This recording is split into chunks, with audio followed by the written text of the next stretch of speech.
Hello everyone and welcome.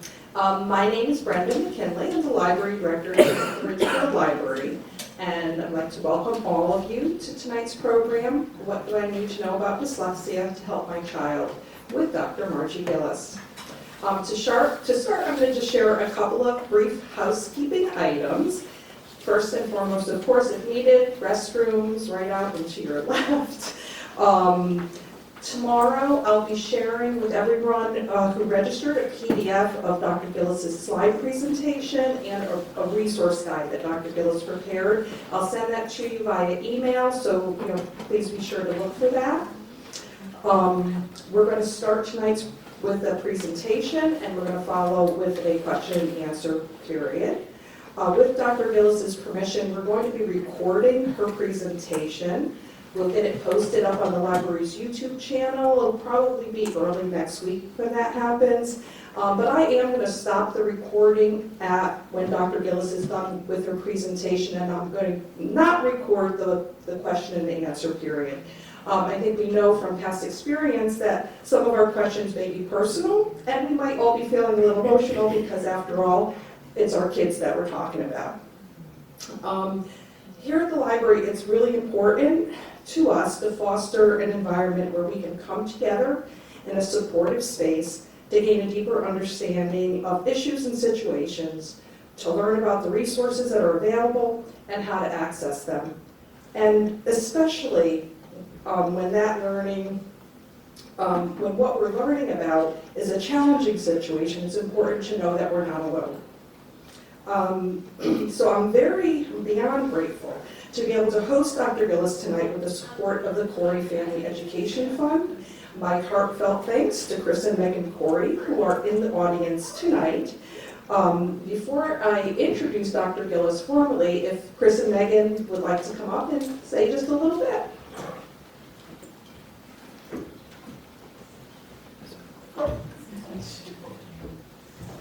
Thank you, Brenda. Hi, everybody.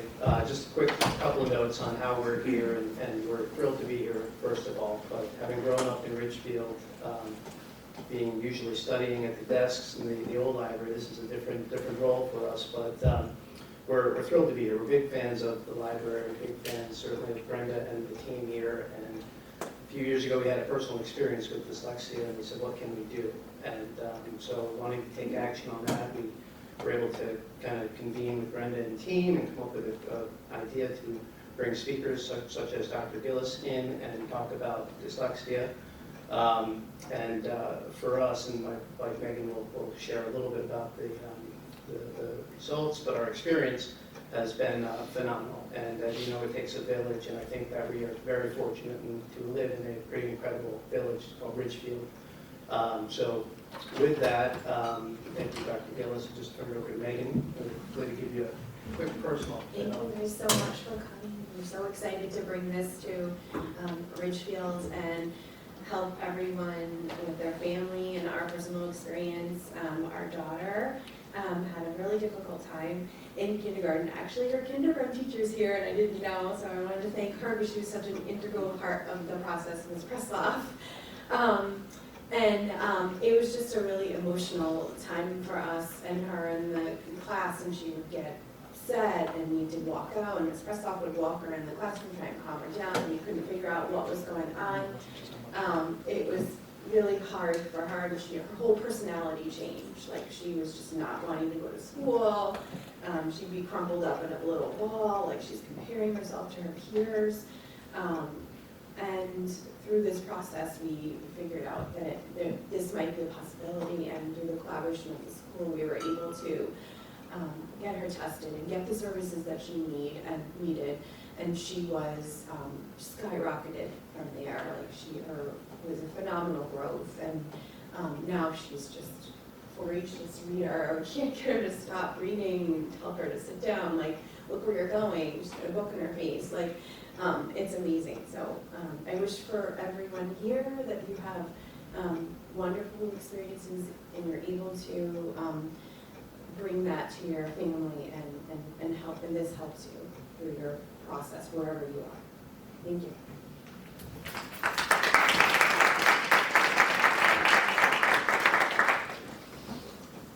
Thank you, Chris and Megan. And thank all of you. I know we have a lot of parents, caregivers, educators in the audience tonight, and I thank you all for coming together and being here.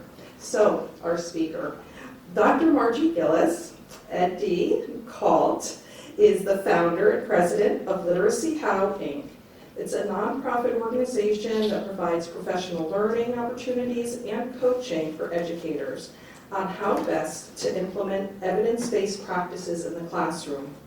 She has worked on the policy level through the Connecticut State Department of Education and as an advisor for ReadWorks, Understood, and the International Foundation for the Effective Reading Instruction. She is on the Editorial Board of IDA, Perspectives, and the Reading League Journal. Margie believes that learning to read is a civil right, and that all children can learn to read and benefit from evidence-based instruction. So I welcome Dr. Margie Gillis.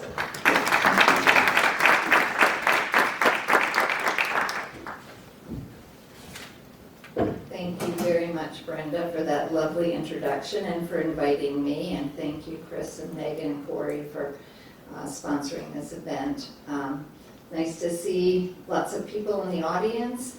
And before I introduce myself and tell a little bit more about me, I'd love to know about you all. So if you are sitting in the audience primarily as the parent of a child who has been identified with dyslexia or you suspect has dyslexia, could you raise your hand?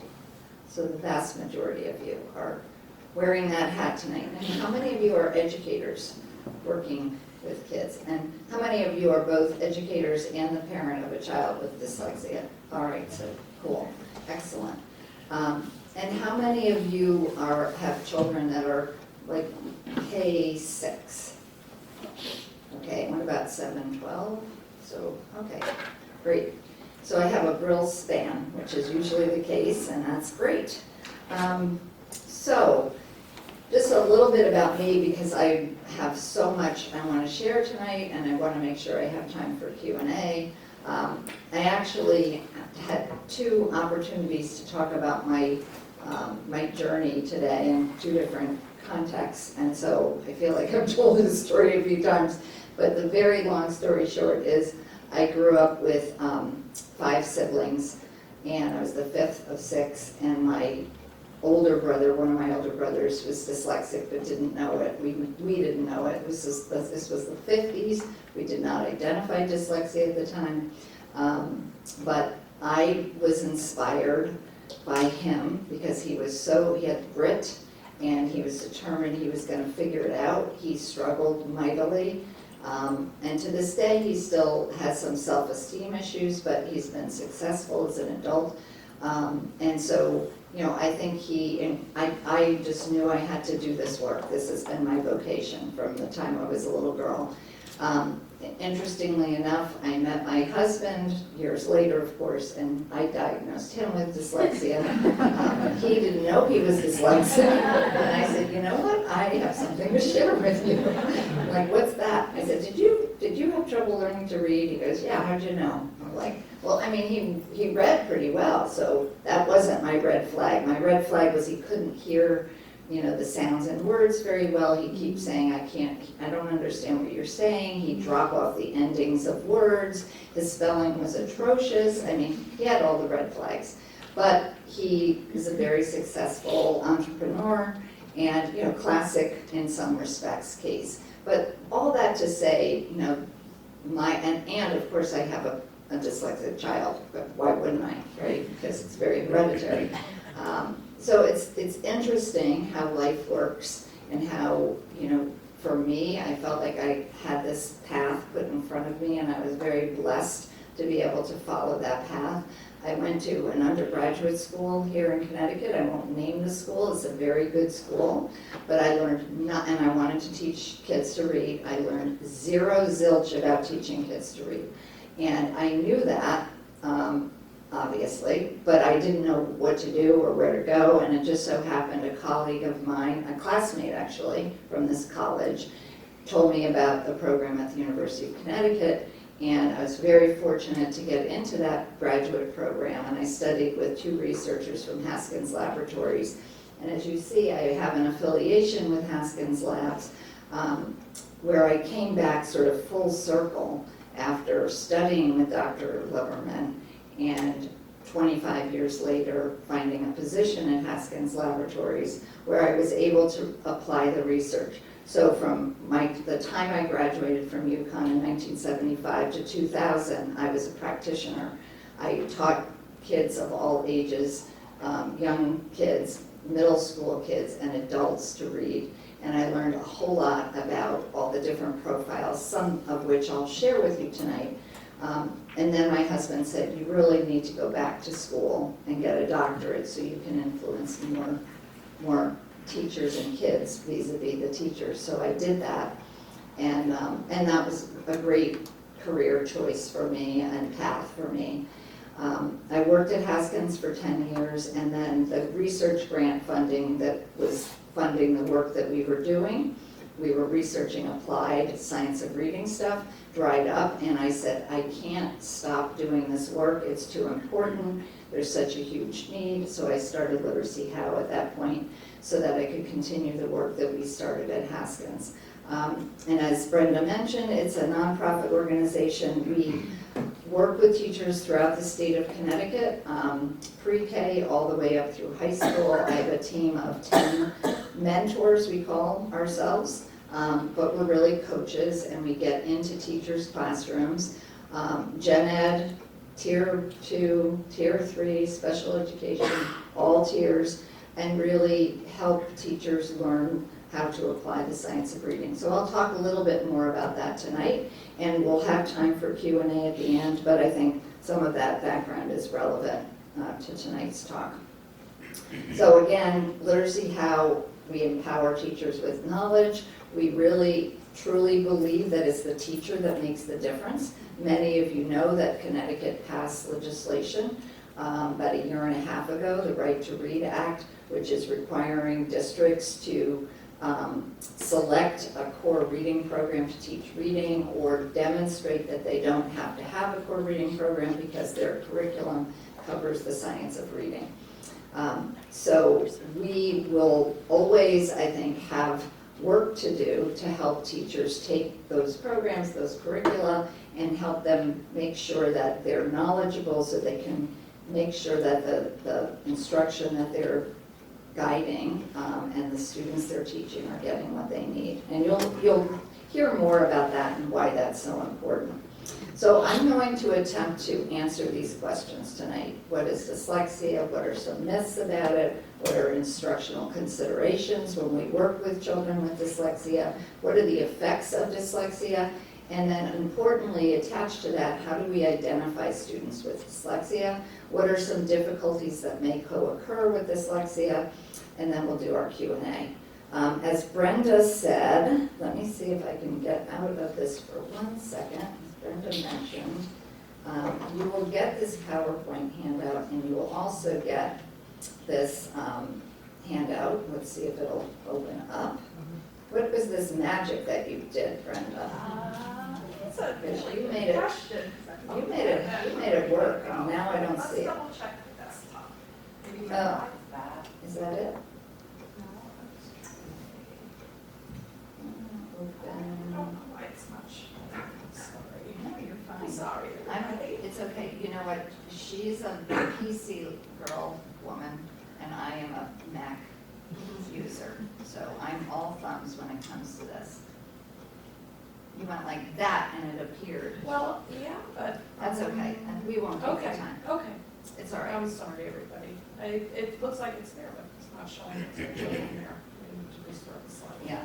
So what I wanted to show you, but you're going to get this so you'll figure it out very easily, is the handout that you'll receive is a Word document that has a whole bunch of resources, and every resource that's listed has a live link to a website or a fact sheet or an infographic or whatever it may be. And I think that's what you're going to really want to look at when you get home and see, and some of the resources that I'm going to share. And I'm going to point to a lot of those tonight too, so you'll see what I'm talking about.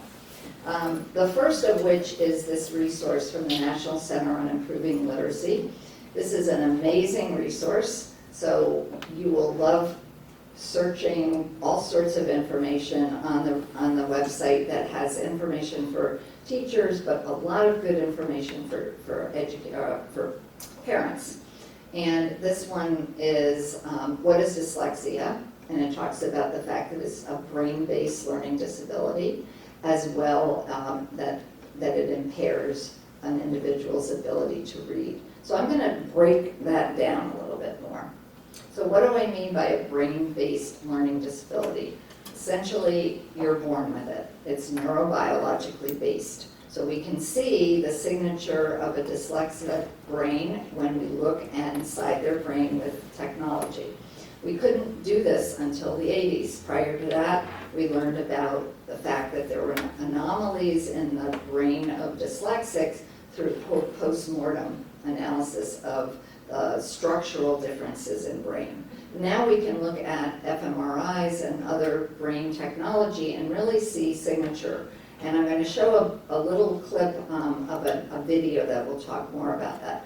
The important thing to know is that language is something that we are born to do. So being able to speak and listen and develop oral language skills receptively and expressively is something that we're wired to do, as long as we're in the company of people who are talking to us and with us, and we don't have any other cognitive disability, right? So that's really important. But what's equally important is that we're not wired to learn to read. And that's something that we've seen over and over again in the research studies, that reading does not come for free. And as Marianne Wolf talks about here, you have to take the areas of the brain that are used for language acquisition and build a neurocircuitry in order to be a skilled reader.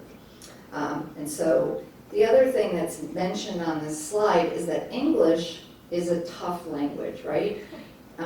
All students need to understand things about the English language, and I'm going to talk more about that in a few minutes. But essentially, the English language is an alphabetic language. It's based on an alphabet. There are 26 letters, and there are 44 sounds approximately that correspond to those letters. But in addition to having this sound symbol situation going on in English, and that's true in all alphabetic languages, English is less transparent than a language like Spanish and Italian and Finnish.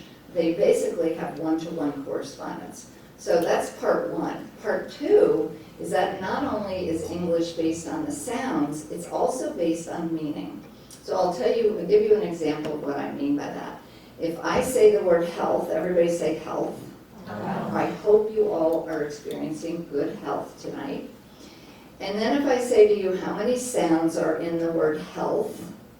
We would say the first sound is, what's the next sound? Eh. The next, oh, and the final sound is. And that's a hard one to parse apart. Kids with dyslexia, individuals with dyslexia have trouble. My husband would say there's two sounds, hell, and flu, or whatever he'd say. He really can't take those sounds apart easily. But in addition to having to be able to do that, if I ask you to spell the word health, everybody spell it for me. What is it? H-E-A-L-T-H. All right, so you just spelled the word perfectly, didn't even have to think twice about it. But you did something interesting, because I heard and is E, right? Short we call it short is E. But you spelled that with E-A. Does anybody know why we spell health E-A and not just E?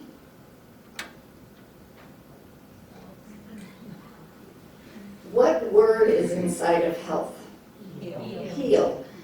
That's why you spell it H-E-A-L-T-H. Okay? So what that tells you is that there's a meaningful root there, right? A meaningful base word, heal. Does health have to do with heal? Absolutely. And there are about 60% of the words in the English language have a situation like that, where there's a meaningful element in there. And why is that important? Because kids with dyslexia can't spell very well, right? Does everybody here know that? Spelling is the bane of their existence. And there's a reason for that, which I'll tell a little bit more about. But what's really important is that teachers need to know about these morphemes, these meaningful units of language, so that they can say to the child says, I give up. This doesn't make any sense. It does make sense, but it only makes sense if teachers are well informed about the fact that English is morphophonemic. What is it, everyone? Morphophonemic, right? So it's based on meaning, morphs, meaningful units, and it's based on sounds, phonemes. So that's, just a little piece of whatever, information. So I want to go back to the fact that we have these neurological considerations for dyslexia. And what this says, and by the way, this is another resource, so when you get that one-page handout, click on the link. It will take you to an infographic, but it will also take you to a very nice, easy layperson's explanation of what does this mean? What are the neurobiological characteristics of dyslexia? And I'll explain it in this literacy brief.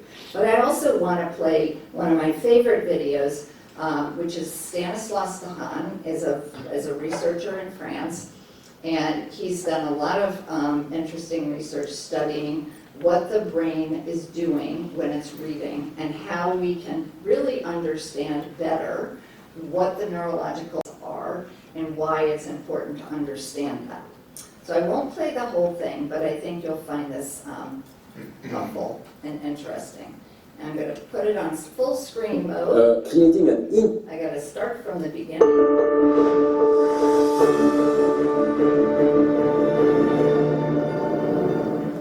Oopsie, I think I turned it off, did I? I am a French cognitive neuroscientist. I study the brain, and today I would like to tell you about our research on how the brain learns to read and why it is pertinent for education. I can't see it, sorry. My laboratory is situated just up. I have to get out of PowerPoint. Hold on 1 second. Maybe you can help me, Brenda.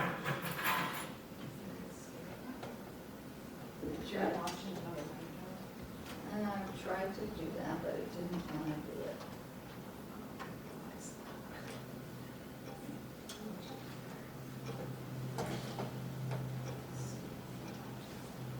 Still not escaping. Oh, no. Okay, good. I still don't have it.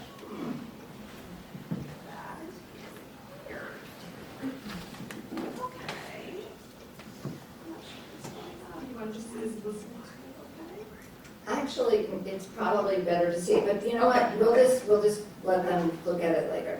That's okay. We could. South of Paris specializes in viewing the brain through various means, and I think you are aware now that we have a growing panoply of brain imaging methods, which include functional magnetic resonance imaging, as well as electroencephalography and magnetoencephalography to track the dynamics of brain activity. You may not be aware that these techniques are now available also to study education and to study the child's brain. It is entirely feasible these days with training with a mock scanner and welcoming of children inside that scanner to have excellent images of the child's brain as it is learning, even to do repeated scannings, and these children are extremely happy to come to the lab and participate in this research. All they need to be told is that they are like astronauts inside this spaceship, and that not moving, which is very important for us, they contribute to science, but also contribute to the spaceship not moving. So with this, we can study how education changes the brain. I would like to mention in this slide what I think brain science can bring to education. There's a very simple point. I think it's a shame that teachers know more about the workings of their car than they know about the working of the brain of their children. I mean it. I think if you want to change the system, you have to understand how it works. What are the rules of operation? And I believe that empowering teachers with the appropriate knowledge of the principles of brain plasticity and education will lead to better classroom practices. There's a lot we know already in cognitive neuroscience which is relevant. The competencies of the young child for vision, language, numbers, many others. How learning works, the role of attention, the role of reward, the role of sleep, the importance of sleep for consolidation of learning, the transfer from explicit to implicit knowledge, many other topics are relevant.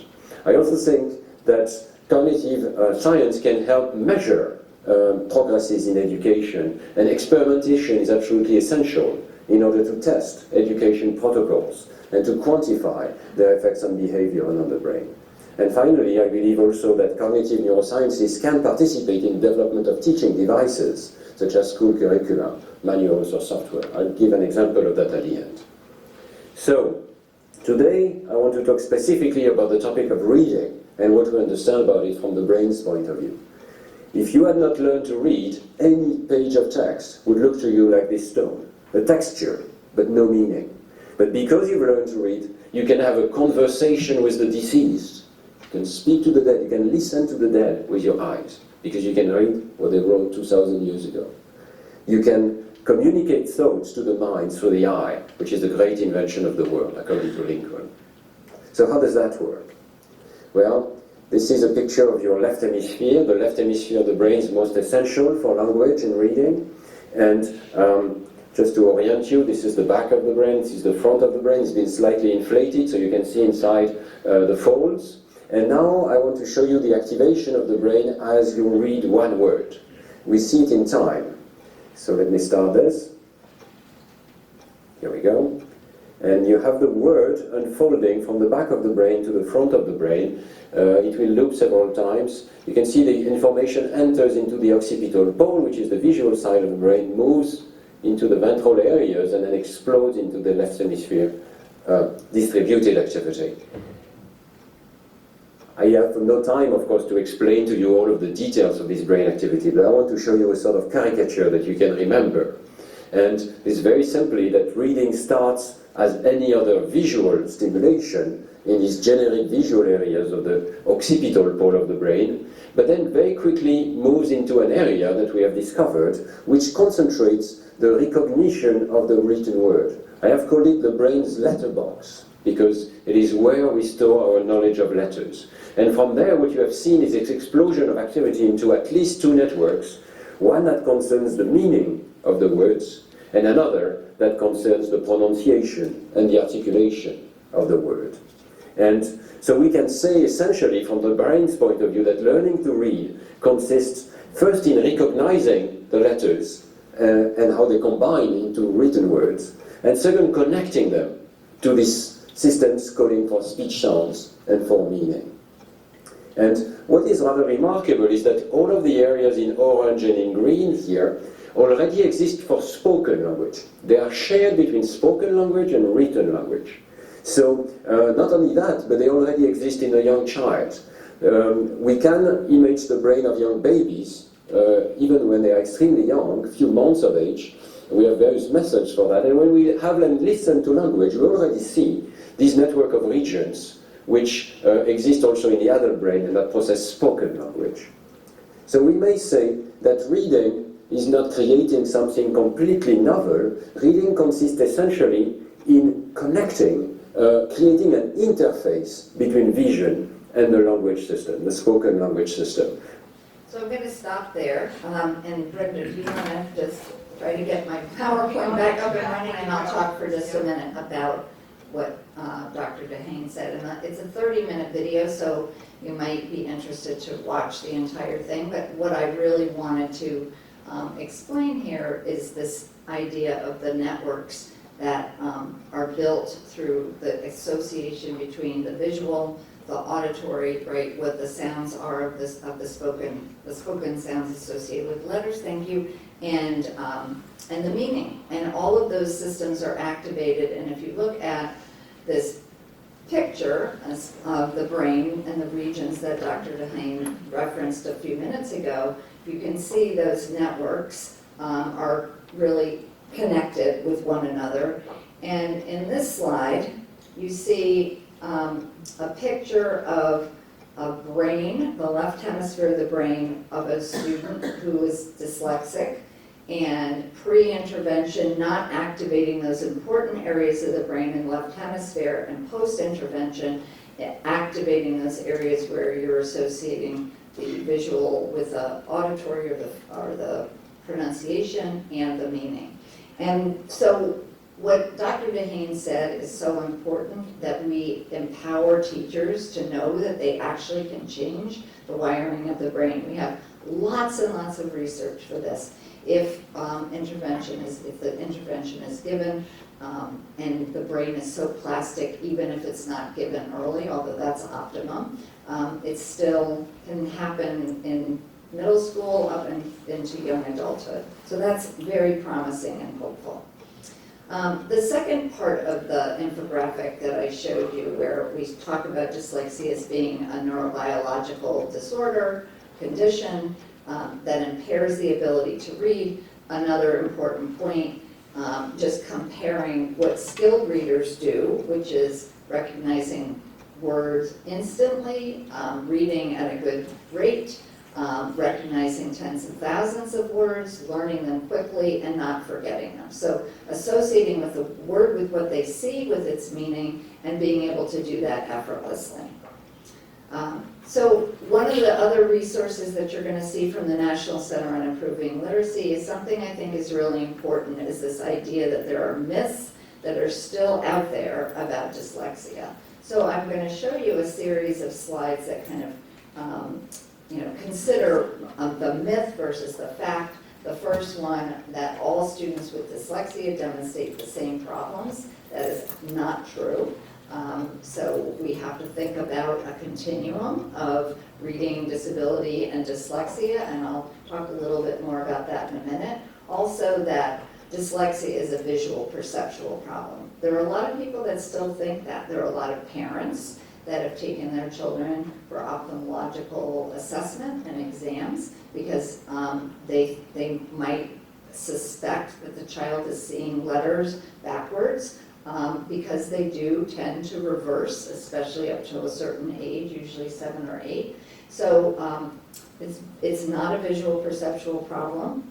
So that's important. Now, a very small percentage of children identified with dyslexia do have trouble with some aspect of vision, but the vast majority do not.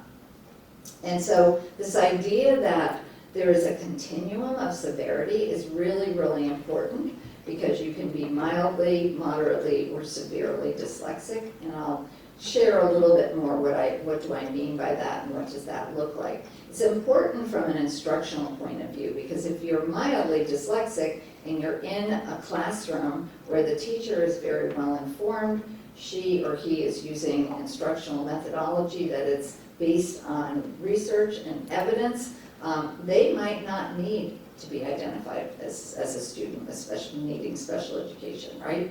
So that continuum is important to think about in terms of the tiers of instruction and special education. But it's also really important to think about it in terms of the skill set of the teacher delivering the instruction.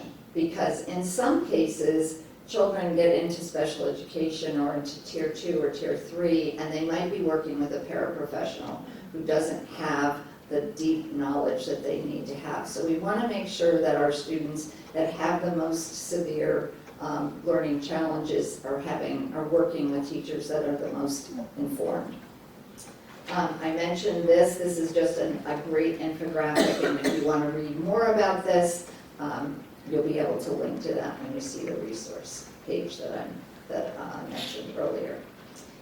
Another myth is that people with dyslexia cannot learn to read. Well, you heard from Megan. Her daughter is now a very avid reader. So once children with dyslexia learn to crack the code, learn how it works, and have the ample practice, they can become very good readers. They tend not to be so good at spelling. I'm sure that that's probably the case with Megan. They're nodding their heads. Another myth is that intelligent people cannot have dyslexia. We have the same bell curve for intelligence with dyslexia as we do with all students, right? We can have students that are on the lower end of that bell curve for intelligence, in the middle and high end. So another great infographic on the National Center on Improving Literacy website is the fact that you as a parent, especially because that's the vast majority of you here this evening, you as parents need to really learn about how your child is learning to read and how your child is being taught to read, because that makes a big, big difference. And so this goes into great detail explaining that, but I'm going to talk a little bit about that just so I can get into a little more information, give you a little more information about what does that look like. So I'm sure everyone in this room has heard the science of reading, right? Everybody heard the buzz, we call it SOR, SOAR. It's really just the body of research that has informed this understanding, not just about dyslexia, about all aspects of reading, about writing, about all things reading and literacy, okay? Now, that's really important for us to know that it exists, but if you're a practitioner, if you're a parent, you want to know, what do I do about it, right? How do I put that research into practice? And so that's where structured literacy comes into play. Many of you probably heard of Orton-Gillingham. Yes, Orton-Gillingham is the gold standard for most people. You heard Brenda introduce me as a CALT. No one knows what a CALT is because there are all of 2 of us in the state of Connecticut who have this certification. It's Certified Academic Language Therapist, and I did this training in Texas and finished it up at Teachers College. So there's not a lot of us in the Northeast, but it's similar to Orton-Gillingham. So it really is understanding reading as a language-based activity. Reading and writing is all about language. So when we started our work at Haskins in 2000, the National Reading Panel report was released. We said, we have to teach teachers 5 big ideas. You see some of those ideas in our circle. I will never finish to get Q&A, so I'm not going to go into detail about that. But what you need to see here is that we always have positioned oral language at the core of those core components of reading. Even if you don't have a language-based reading disability, all students need to understand how language, is related to literacy. So, but for kids with learning disabilities and dyslexia, their teachers need to understand, what is the structure of language? What does that mean, and why is it important? And on the very first line of that resource you'll get a link to the Center for Effective Reading Instruction, and that center is affiliated with the International Dyslexia Association, and that center does certify teachers in structured literacy. You'll see a whole bunch of information on that page. It will take you to all sorts of other information. You'll see I wrote knowledge and practice standards about 12 years ago. A number of people in the field, people representing Orton-Gillingham and other structured literacy programs, researchers, practitioners, came together and identified 74 standards that we call knowledge and practice. What do I need to know about the structure of language, and what do I need to know to teach it? Those are the knowledge and practice standards. There's 74 of them. That's a lot of information. So if you want to become a structured literacy teacher, by and large, those standards are going to be part of your training program. And it's an extensive program. I mean, the program I was in was 2 full years, 700 hours with a student, a lot of practicum experience with supervision, because it takes that kind of real deep understanding to work, especially with the students that struggle the most. So let me talk about language literacy connection. And some of this will go over your heads. Don't worry about it. Just take in and absorb what you can. So the elements of language include phonology. So if I say bloom, everybody say bloom. The flowers will bloom again in the spring. Now say bloom, but don't say What word do you have left? Blue. Now say bloom again. And this time don't say ol.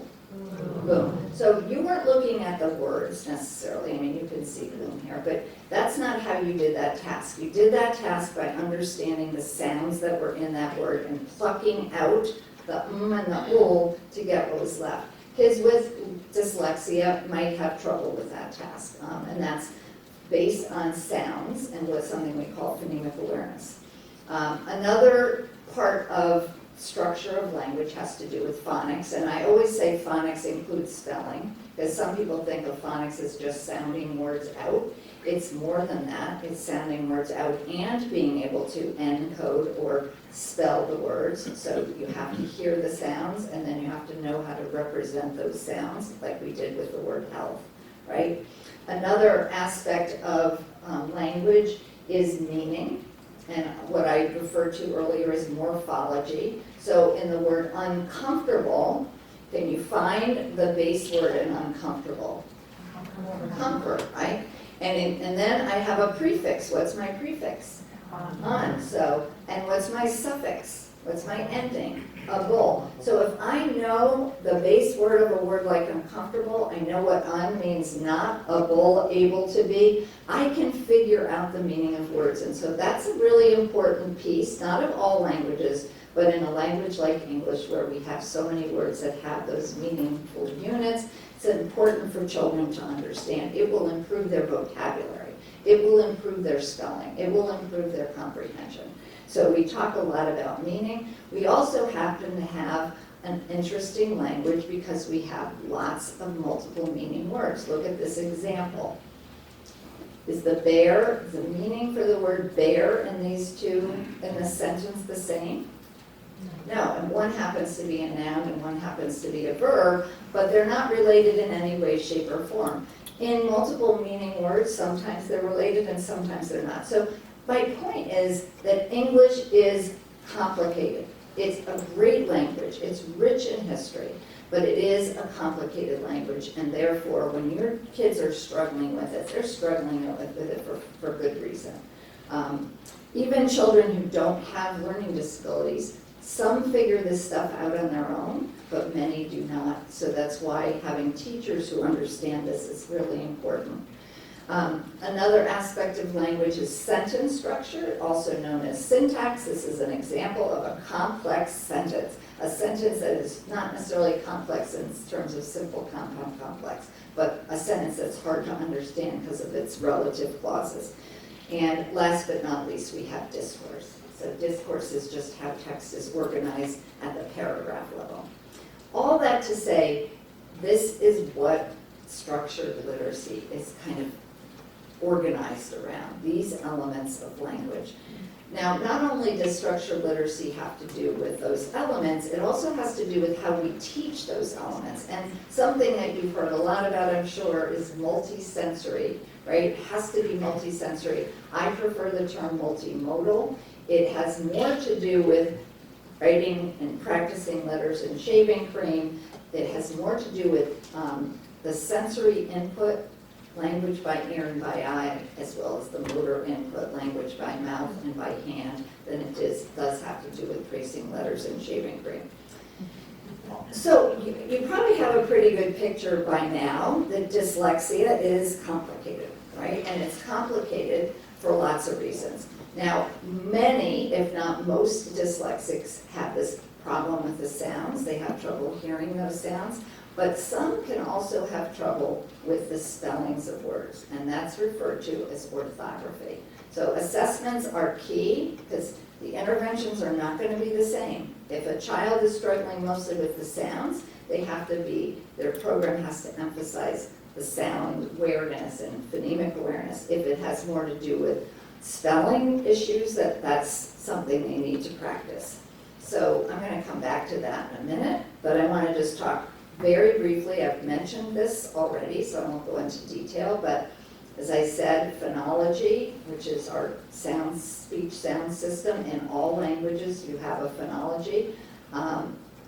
What's relevant for our kids with dyslexia is this thing called phonemic awareness, understanding how to manipulate the sounds in words, and students benefit from explicit instruction in that. What's what it says here, and this is another myth, and you're going to be able to look at this and read it in detail, so I'm just showing and highlighting some things right now. Another myth is that all students dyslexic students perform poorly in tests of phonological processing. How many of you are aware that your child had struggle with phonological processing? They've had a test called the CTOP. Is that familiar to anyone? So a few of you know. But they don't all have problems with that. So sometimes kids are not identified with dyslexia because they do fine on those tests. They can also have trouble with, like I said, spelling. And spelling is another name for that, is orthography. And when you get this handout, you can read more about that because it's an important concept, especially for kids with dyslexia. Almost all of them struggle with spelling patterns. So that's something to think about. The other thing that almost all of them struggle with, oh my goodness, what happened? This is where Macs and PCs don't talk. All right, but this is a really great handout that you'll see when you click on the link for the National Center on Improving Literacy. And this talks about fluency. Fluency is a really important concept. How many of your kids have trouble with reading fluency? Okay, almost all of you are raising your hand. That even when kids get pretty good with accuracy, and what you can see it, the highlight here, that when we work on fluency with our kids who struggle with this, we start with first they have to be accurate. They have to read the word exactly as it's written, not a guess, not you get almost every sound right. No, you have to get it exactly right. The next step is automaticity, right? Being able to read at a fairly good clip. And the third is reading with prosody. That means reading in these nice grammatical phrases so that you're making meaning more easily because you're reading those meaningful units. And that takes time. You have to practice the first two to get to prosody. And some of our students have slow processing speed. And I'm sure you've heard this, right? My daughter, very slow processing speed. My granddaughter, the daughter of a different daughter, has very slow processing speed. So this happens to be something that comes with the territory. Not always, but sometimes. And when kids have slow processing speed, which it's referred to here as slow word perception, slow naming speed, they move slowly, they think slowly, they don't retrieve the names of things as quickly, and it's highly correlated with reading fluency, with being able to read at a good clip. So kids who have trouble with this and read slowly get discouraged, right? Because it takes them so long. This is where assistive technology is helpful. So I want to spend a couple minutes talking about the kinds of texts kids should be reading to be developing their reading fluency, something called decodable text. What does that mean? It means that there's a code to text match. So they're understanding and learning something about how English works. And again, this is beyond the scope of this talk, but it's really sort of learning the patterns of English, and the easy patterns first, and then harder patterns, harder patterns, harder patterns, first monosyllabic words, and then building to words that have more than one syllable, and those morphemes, those prefixes and suffixes. So you have a scope and sequence that the decodable text follows. And then a child doesn't get thrown curveballs all the time. Because if they're reading text that isn't controlled in this way, they're going to come across words that they're going to end up guessing, or just throwing up their hands and saying, I have no idea what it is, and they'll stop reading. So that we don't want that. We want them to practice. So the decodable text serves a very important purpose. It's really a means to an end. It's a means to getting them to read any text that you put in front of them. Now Megan can read anything. But for a time, she probably needed to practice.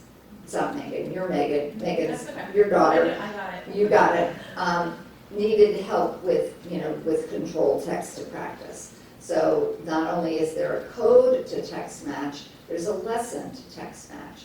And this helps with fluency. And this is just an example of a very elementary decodable text where all the child needs to know are those 5 short vowel sounds, and by the way, there are 18 vowel sounds in English, so as I say it, you have to build up to that, and their consonants. And you can write a cute story about a spider.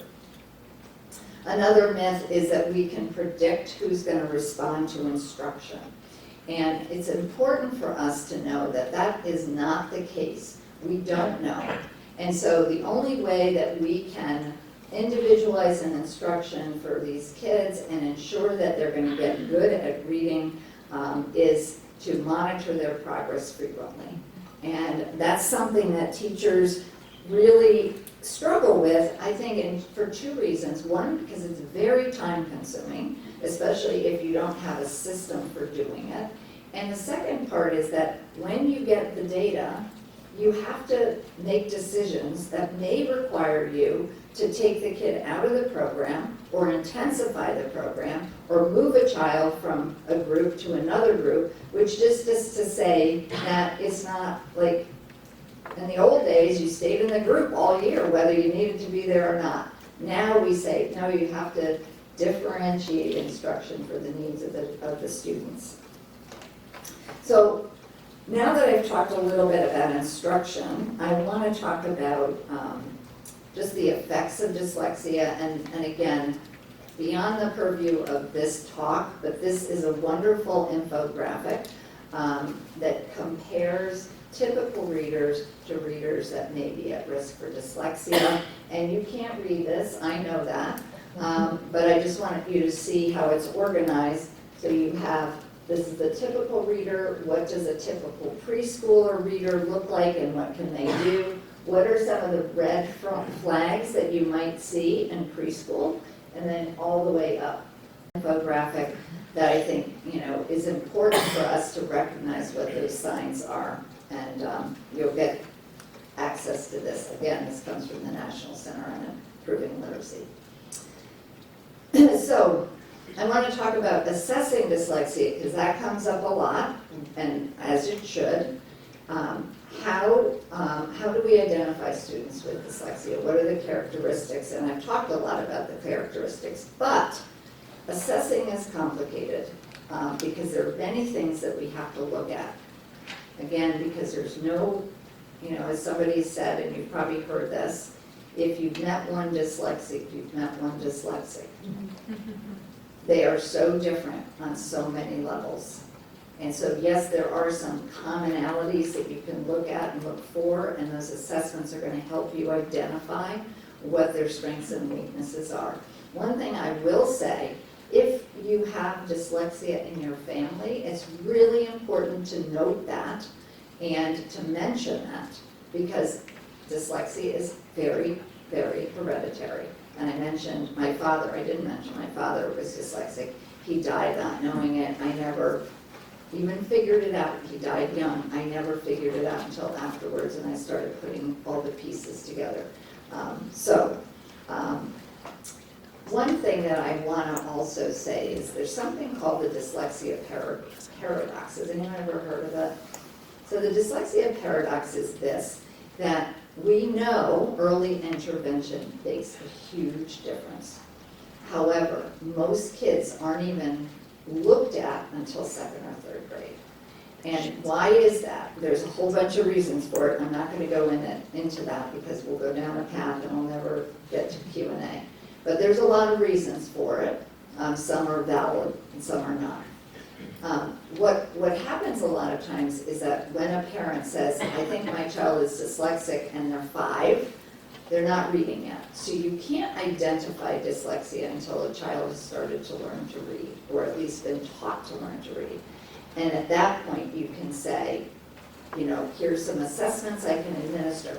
But what you can say at age 5, and you can say this at age 3, is this child has all the red flags and is at risk for dyslexia. And you can put a check in all the boxes, right? The history, can't rhyme, doesn't retain letter recognition, all the things that we should be on the lookout for, especially if we have another child who is dyslexic. And that, again, this happens. I get emails from people all the time. The other day, 5 kids, all 5 of them were dyslexic. So it doesn't always work that way, but it may. So again, these are things to just be considering. This is a great article that's in the Reading League Journal. If you can access it and you're interested in reading it, it has a lot of great information. The state of Connecticut actually has some really good legislation, including a requirement that all districts screen kids with a universal screener, and this has been in place since 2012, I believe. But effective 2023, they actually have changed the menu of assessments, and it's better. It's a much better menu of assessments because the prior list included computer adaptive assessments that are decent screeners, but they're not good for screening dyslexia. So if you go, you'll see assessment resources on this resource page. If you click on the State Department of Ed link, it will take you to that list of screeners, so you can see what our state is offering on that front. So another myth versus fact is there's a silver bullet to remediate dyslexia, and we know that's not true. If only it were. And just a quick aside, I'm asked a lot about the reading programs that are on the menu, and I am pretty agnostic when it comes to reading programs because of this, because there is no perfect reading program for all children. If there was a perfect program for all children, we would be using it. There isn't.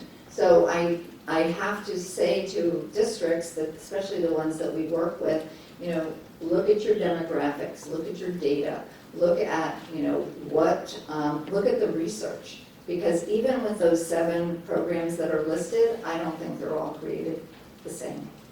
And I see Corey nodding or whatever, confirming that, right? So it's really incumbent on the schools, the districts, to do their due diligence, and then for parents to also become as knowledgeable as possible so you can support the decisions. Now, I said in one of my last bullet points that I was going to talk about co-occurrence, otherwise known as comorbidity. I hate the word comorbidity, but that's the term that's used. But I'm using co-occurrence. And one of the other reasons that dyslexia is complicated is because it co-occurs with other learning disabilities and other situations quite frequently. And the more co-occurrences or comorbidities that you have, the harder it is to treat the difficulty. And that would make sense, right? You think about medical situation. If you have heart condition and you're diabetic and you have, something else going on, you've got to figure out how you're going to treat it. Is there going to be some kind of, what's it called when the drugs don't, there's a contraindication, was that? Thank you. A contraindication. That can happen in education too, right? So you could be using a specific intervention to help with one aspect of the child's difficulties, but it could be confusing to him or her, or it could be, philosophically misaligned. So it is complicated when it comes to treating these co-occurring difficulties. So I'm going to talk about each of these very, very quickly, and then we'll get to Q&A, because I'm actually in pretty good shape in time. So one very common co-occurring learning difficulty is dysgraphia. By the way, I mentioned here dyscalculia as one, but I'm not going to talk about that because I don't know much about it. That's one reason. And I don't think it's as prevalent. But dysgraphia has become quite an interesting co-occurring learning disability. How many of you have children who have been identified with dysgraphia? Okay, so what is it? What is dysgraphia? It sounds like difficulty with graphics or forming letters, and essentially that's what it is. You'll see kids that struggle with this, who are identified with this as not being able to form their letters very well. They're constantly erasing or crossing out. You look at their papers, there's holes in it. They get very frustrated, poor spacing, hard to read their handwriting. Lots of reversals that go beyond those early stages, because as I mentioned earlier, lots of kids reverse letters and numbers up to about age 7, but beyond that, it's not, it's not a common thing. It's cause for concern, I would say. Awkward grip, so the kids got a death grip on the pencil, and heavy pressure and hand fatigue, low stamina for writing, and slow writing and copying. Now, what it doesn't really talk about here, and this is important, is that co-occurring with the handwriting issues are spelling difficulties. So we now know more about dysgraphia, and for some reason I thought I had another slide after this, but I don't. So make sure when you get the handout that you go to the IDA fact sheet on dysgraphia, because it does talk about the fact that children that have difficulty with forming their letters in handwriting are also struggling with spelling. And that is part of the identification of dysgraphia. I also want to talk about executive function.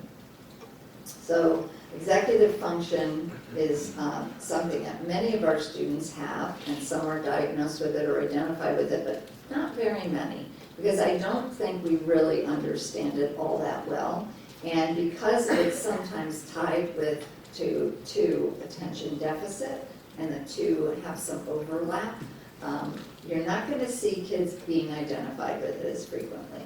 But when we talk about executive function, it's responsible for paying attention, organizing, initiating tasks, regulating emotions, and self-monitoring. So, and these are the 3 big buckets that we might see impacted, like working memory is being able to keep something in your brain and then produce an answer while you're keeping, like a multi-step math problem. Cognitive flexibility is being able to shift and pay attention to something and then shift to something else if you need to, and inhibitory control is inhibiting those impulses. And so you can see where there's a lot of overlap with attention deficit. So I put in this slide just to sort of explain that individuals that have problems with attention and may be identified with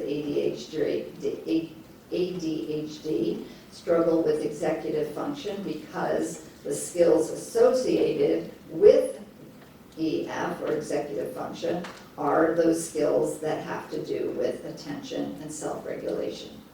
And of course, school is all about attention and self-regulation, right? So if you have difficulty with this, you're going to have difficulty in school. It's also important to note here that this term also refers to these cognitive processes. If you think about the CEO of an organization, are you a CEO? Yes, you are, of course. What do you have to do to run your business? You have to plan, you have to organize, you have to control, you have to take ownership, you have to manage people, you have to regulate resources. So the idea that an executive does that, and that's what executive functions are all about, is really something that we have to acknowledge. And it's something, again, that is really required throughout school, throughout life really, when you think about it, depending on what you're doing. They all have implications in reading comprehension. So here's the thing. If your child has difficulty, has the dyslexia diagnosis, and like I said, is having trouble with phonological processing, and that's implicating being able to read words. That's the thing that it influences, is being able to read and spell words. But then they also have trouble with attention and executive function that influences reading. And actually, haven't even talked about writing, but it really influences writing too. And you can see where you really need to pay attention to all of those structures associated with language that I mentioned earlier.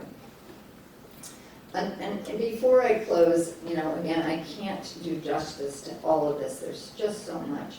But I do want to take your questions. So I just want to say that in addition to the things I've just talked about that are co-occurring challenges, some things that are very important to mention are social emotional problems. And I have a fact sheet in the handouts that's really helpful to read about. What are the social emotional challenges, and what can you as a parent do to support your kids? Because they impact your self-esteem, your confidence, and your interpersonal relationships. So as you go through the grade levels, it's going to influence your peer relationships, as well as your relationships with your teachers and others in your life, your family members. Another co-occurring thing is stress and anxiety, and there's another great fact sheet on what does that mean, what does it look like. And we're all living in a very stressful world right now, post-COVID. What happened for those 2.5 years that kids were in and out of school. I mean, we will never know the full effect of all of that, but we all have experienced it and see it. Children with any kind of learning challenges, it just made it even worse, right? It exacerbated all of that. And then because of that, we have a lot of children who are being diagnosed with depression. So we have to be really mindful of that and think about that. Raise our kids' awareness of dyslexia and talk about it when they're ready to understand it and hear it and know what it means. Celebrate any success, right, that they feel, anything they feel good about doing. They need to have those moments where they're feeling good about themselves, whatever that may be, whether it's a sport, it's art, it's whatever it may be. Finding their strengths that you can nurture, and then when you need it, seeking professional help, which is not easy these days. I can tell you firsthand with one of my grandchildren. So